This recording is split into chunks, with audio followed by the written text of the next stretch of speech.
കേസിലെ പ്രതിയായ പാലക്കാട് എംഎൽഎ രാഹുൽ മാങ്കൂട്ടത്തിന്റെ മുൻകൂർ ജാമ്യാപേക്ഷ തിരുവനന്തപുരം സെഷൻസ് കോടതി തള്ളിയിരിക്കുകയാണ്.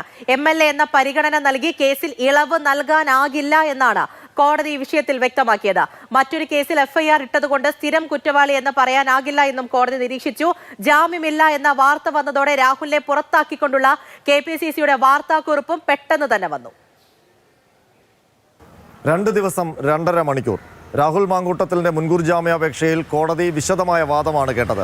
ഇഴകീറി തെളിവുകൾ പരിശോധിച്ച ശേഷമാണ് ആ പ്രധാനപ്പെട്ട തീരുമാനത്തിലേക്ക് തിരുവനന്തപുരം ജില്ലാ സെഷൻസ് കോടതി എത്തിയത്. രാഹുൽ മാങ്കൂട്ടത്തിന്റെ മുൻകൂർ ജാമ്യാപേക്ഷ തള്ളുന്നു എന്ന തീരുമാനം. ഇന്നലെ സെഷൻസ് കോടതി രാഹുൽ മാങ്കൂട്ടത്തിന്റെ വാദം പൂർണ്ണമായും കേട്ടു. രാഹുൽ മാങ്കൂട്ടത്തിന്റെ അഭിഭാഷകൻ സമർപ്പിച്ച തെളിവുകളെല്ലാം പരിശോധിച്ചു. പ്രോസിക്യൂഷന്റെ വാദവും കേട്ടു. അതോടെ ഒരു തീർപ്പിലെത്താൻ കോടതിക്ക് കഴിഞ്ഞില്ല. വീണ്ടും വാദം കേൾക്കാനാണ് കോടതി തീരുമാനിച്ചത്. അതിന്റെ അടിസ്ഥാനത്തിൽ ഇന്ന് അരമണിക്കൂറിലധികമാണ് വാദം കേട്ടത്. രാഹുൽ മാങ്കൂട്ടത്തിൽ സമർപ്പിച്ച ഡിജിറ്റൽ തെളിവുകൾക്കെതിരായി പ്രോസിക്യൂഷൻ ഇന്ന് പുതിയ ഡിജിറ്റൽ തെളിവുകൾ സമർപ്പിച്ചു. അതും ഇന്ന് കോടതി പരിശോധിച്ചു. അതിനൊപ്പം തന്നെ രാഹുൽ മാങ്കൂട്ടത്തിന്റെ അഭിഭാഷകൻ പുതിയൊരു ഹർജി കൂടി ഇന്ന് കോടതിയിൽ സമർപ്പിച്ചു. അതായത് ഓർഡർ വൈകുകയാണെങ്കിൽ രാഹുൽ മാങ്കൂട്ടത്തിന്റെ അറസ്റ്റ് അതുവരെ തടയണമെന്ന ആവശ്യമായിരുന്നു ആ ഹർജിയിൽ ഉണ്ടായിരുന്നത്. അത് ഇന്ന് കോടതി പരിഗണിച്ചു. 12 മണിയോടെ കോടതി പിരിയുമ്പോൾ കോടതി പറഞ്ഞത് 1 മണിക്കൂറിനുള്ളിൽ അറസ്റ്റ് തടയുമോ എന്നുള്ള കാര്യത്തിൽ തീരുമാനം പറയാമെന്നാണ്.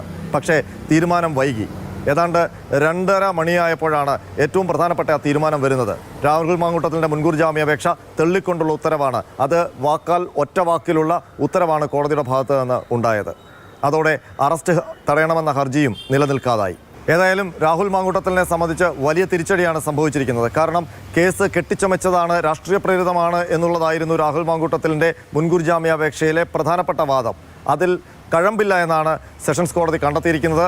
മാത്രമല്ല, യുവതിയുടെ പരാതിയിൽ കഴമ്പുണ്ട്, പ്രഥമ ദൃഷ്ട്യാ കുറ്റം നിലനിൽക്കും എന്നുള്ളൊരു വിലയിരുത്തൽ കൂടി കോടതി വരുത്തിയിരിക്കുന്നു. അതിൻ്റെ അടിസ്ഥാനത്തിലാണ് മുൻകൂർ ജാമ്യാപേക്ഷ തള്ളിക്കളഞ്ഞത്.